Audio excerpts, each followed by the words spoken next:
जय श्री कृष्ण। बर्बरिक महान पांडव भीम के पुत्र घटोत्कच और नाग कन्या अहिलवती के पुत्र थे। कहीं कहीं पर मूर दैत्य की पुत्री कामकंटकटा के उदर से भी इनके जन्म होने की बात कही गई है। इनके जन्म से ही बर्बराकार घुंघराले केश थे, अतः इनका नाम बर्बरीक रखा गया। वह दुर्गा के उपासक थे। कृष्ण की सलाह पर इन्होंने गुप्त क्षेत्र तीर्थ स्थल में दुर्गा की आराधना की। उसने आराधना में विघ्न डालने वाले पलासी आदि दैत्यों का संहार किया। एक बार वह अपने पितामह भीम से भी भिड़ गए थे। बाल्यकाल से ही बर्बरीक बहुत वीर और महान योद्धा थे। उन्होंने युद्ध कला अपनी माँ से सीखी थी। भगवान शिव की घोर तपस्या करके उन्हें प्रसन्न किया और 3 अभेद्य बाण प्राप्त किए और 3 बाणधारी का प्रसिद्ध नाम प्राप्त किया। अग्निदेव ने प्रसन्न होकर उन्हें धनुष प्रदान किया, जो कि उन्हें तीनों लोकों में विजयी बनाने में समर्थ था। महाभारत का युद्ध कौरवों और पांडवों के मध्य अपरिहार्य हो गया था। यह समाचार बर्बरीक को प्राप्त हुआ तो उनकी भी युद्ध में सम्मिलित होने की इच्छा जागृत हुई। जब वे अपनी माँ से आशीर्वाद प्राप्त करने पहुँचे, तब माँ को हारे हुए पक्ष का साथ देने का वचन दिया। वे अपने नीले घोड़े, जिसका रंग नीला था, पर 3 बाण और धनुष के साथ कुरुक्षेत्र की रणभूमि की ओर अग्रसर हुए।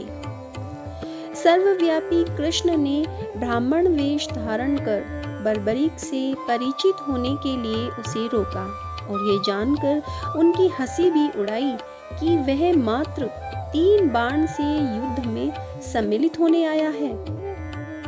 ऐसा सुनने पर बर्बरीक ने उत्तर दिया कि मात्र 1 बाण शत्रु सेना को ध्वस्त करने के लिए पर्याप्त है और ऐसा करने के बाद बाण वापस तर्कस में ही आएगा। यदि तीनों बाणों को प्रयोग में लिया गया तो तीनों लोकों में हाहाकार मच जाएगा।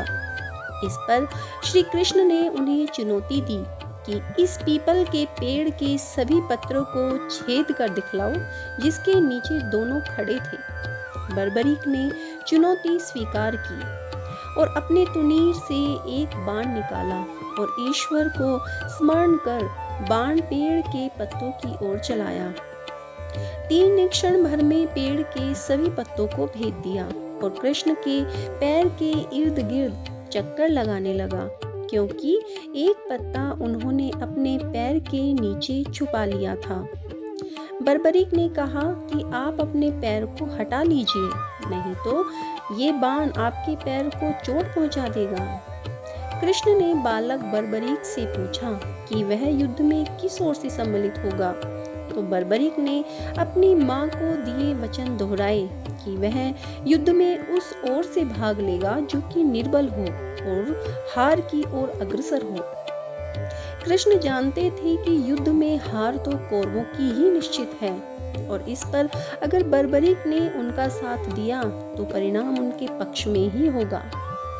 ब्राह्मण ने बालक से दान की अभिलाषा व्यक्त की। इस पर वीर बर्बरीक ने उन्हें वचन दिया कि अगर वो उनकी अभिलाषा पूर्ण करने में समर्थ होगा तो अवश्य करेगा। कृष्ण ने उनसे शीश का दान मांगा। बालक बर्बरीक क्षण भर के लिए चकरा गया, परंतु उसने अपने वचन की दृढ़ता जताई। बालक बर्बरीक ने ब्राह्मण से अपने वास्तविक रूप से अवगत कराने की प्रार्थना की और कृष्ण के बारे में सुनकर बालक ने उनके विराट रूप के दर्शन की अभिलाषा व्यक्त की।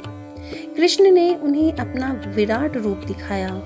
उन्होंने बर्बरीक को समझाया कि युद्ध आरंभ होने से पहले युद्धभूमि की पूजा के लिए एक वीर क्षत्रिय के शीश के दान की आवश्यकता होती है। उन्होंने बर्बरीक को युद्ध में सबसे वीर की उपाधि से अलंकृत किया, अतएव उनका शीश दान में मांगा। बर्बरीक ने उनसे प्रार्थना की कि वह अंत तक युद्ध देखना चाहता है।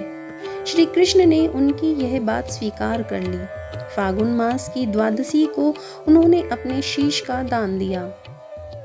भगवान ने उस शीश को अमृत से सींचकर सबसे ऊंची जगह पर रख दिया ताकि वह महाभारत युद्ध देख सके। उनका सिर युद्ध भूमि के समीप ही एक पहाड़ी पर सुशोभित किया गया, जहां से बर्बरीक संपूर्ण युद्ध का जायजा ले सकते थे। युद्ध की समाप्ति पर पांडवों में ही आपसी तनाव हुआ कि युद्ध में विजय का श्रेय किसको जाता है। इस पर कृष्ण ने उन्हें सुझाव दिया कि बर्बरीक का शीश संपूर्ण युद्ध का साक्षी है, अतः इससे बेहतर निर्णायक भला कौन हो सकता है। सभी इस बात से सहमत हो गए। बर्बरीक के शीश ने उत्तर दिया कि कृष्ण ही युद्ध में विजय प्राप्त कराने में सबसे महान पात्र हैं। उनकी शिक्षा, उनकी उपस्थिति, उनकी युद्ध नीति ही निर्णायक थी। उन्हें युद्ध भूमि में सिर्फ उनका सुदर्शन चक्र घूमता हुआ दिखाई दे रहा था, जो कि शत्रु सेना को काट रहा था। महाकाली दुर्गा कृष्ण के आदेश पर शत्रु सेना के रक्त से भरे प्यालों का सेवन कर रही थी। कृष्ण वीर बर्बरीक के महान बलिदान से काफी प्रसन्न हुए और वरदान दिया कि कलयुग में तुम श्याम नाम से जाने जाओगे, क्योंकि कलयुग में हारे हुए का साथ देने वाला ही श्याम नाम धारण करने में समर्थ है। खाटू नगर तुम्हारा धाम बनेगा। उनका शीश खाटू में दफनाया गया। एक बार एक गाय उस स्थान पर आकर अपने स्तनों से दूध की धारा स्वतः ही बहा रही थी। बाद में खुदाई के बाद वह शीश प्रकट हुआ, जिसे कुछ दिनों के लिए एक ब्राह्मण को सुपुर्द कर दिया गया। एक बार खाटू के राजा को स्वप्न में मंदिर निर्माण के लिए और वह शीश मंदिर में सुशोभित करने के लिए प्रेरित किया गया। तदंतर उस स्थान पर मंदिर का निर्माण किया गया और कार्तिक माह की एकादशी को शीश मंदिर में सुशोभित किया गया, जिसे बाबा श्याम के जन्मदिन के रूप में मनाया जाता है। खाटू श्याम जी का मुख्य मंदिर राजस्थान के सीकर जिले के गांव खाटू में बना हुआ है।